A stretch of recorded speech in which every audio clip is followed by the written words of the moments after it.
పాతాళ Bhairavi 1951లో రిలీజే box office వద్ద కలెక్షన్ల వర్షం కురిపించిన తొలి తెలుగు సినిమా. అప్పట్లో 28 కేంద్రాల్లో 100 డేస్ పూర్తి చేసుకున్న మూవీ. కేవీ రెడ్డి గారి డైరెక్షన్లో ఎన్టీ రామారావు గారు, ఎస్వి రంగారావు గారు పోటీ పడి మరీ నటించారు. ఉజ్జయిని రాజకుమార్ని ప్రేమించిన తోటరాముడు సర్వసంపన్నుడు కావడానికి నేపాల మాంత్రికుణ్ణి ఆశ్రయిస్తాడు. అయితే తోటరాముణ్ణి బలిచ్చి పాతాళ భైరవి అనుగ్రహాన్ని పొందాలన్నది మాంత్రికుడి ఆలోచన. చివరికి మాంత్రికుణ్ణి తోటరాముడు ఎలా ముట్టబెట్టాడన్నది ఈ కథ. మదిర సుబ్బన్న దీక్షితులు రాసిన కాశీ మజిలీ కథల్లోని ఓ కథ ఇది.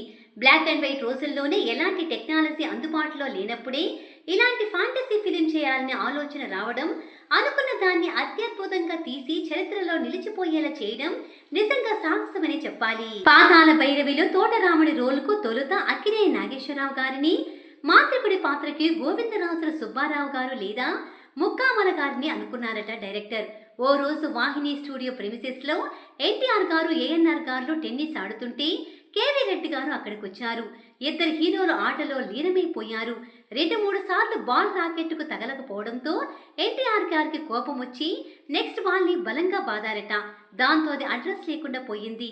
అప్పుడు ఎన్టీఆర్ గారు రాకెట్ పట్టుకున్న విధానం డైరెక్టర్ కేవీ రెడ్డి గారికి బాగా నచ్చేయడంతో తోటరాముడి రోల్కు ఆయన్ని సెలెక్ట్ చేసుకున్నారట. హీరోగా పెద్దగా ఇమేజ్ లేని యాక్టర్ను తీసుకోవడంతో విలన్ను కూడా ముక్కామల కాకుండా కొత్తవాడై ఉండాలని ఎస్వీఆర్ గారిని తీసుకున్నారట. అంటే అప్పటికి ఎన్టీఆర్ గారు, ఎస్వీఆర్ గారు ఇద్దరూ కూడా పెద్దగా పేరున్న నటులు కాదన్నమాట.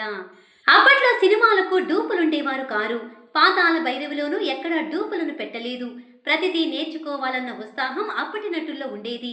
తెల్లవారుజామున 4:30 ఎస్వీఆర్ గారు, ఎన్టీఆర్ గారు వాహిని స్టూడియోకి వచ్చి అక్కడ ఏర్పాటు చేసిన సాన్ కోర్టులో ఫైట్ రిహార్సల్స్ చేసేవారట. ఈ సినిమా కోసం ఎన్టీఆర్ గారు తీసుకున్న రెమ్యూనరేషన్ 250 రూపాయలట. అంతేకాదు, విజయ సంస్థ కోసం 2 ఏళ్లలో 4 సినిమాలు చేయాలని ఒప్పందం కూడా జరిగిపోయింది. ఘంటసాల గారి పాటలు ever green, Marcus Bartley camera మాయాజాలం సినిమాకు ప్రాణం పోసాయి.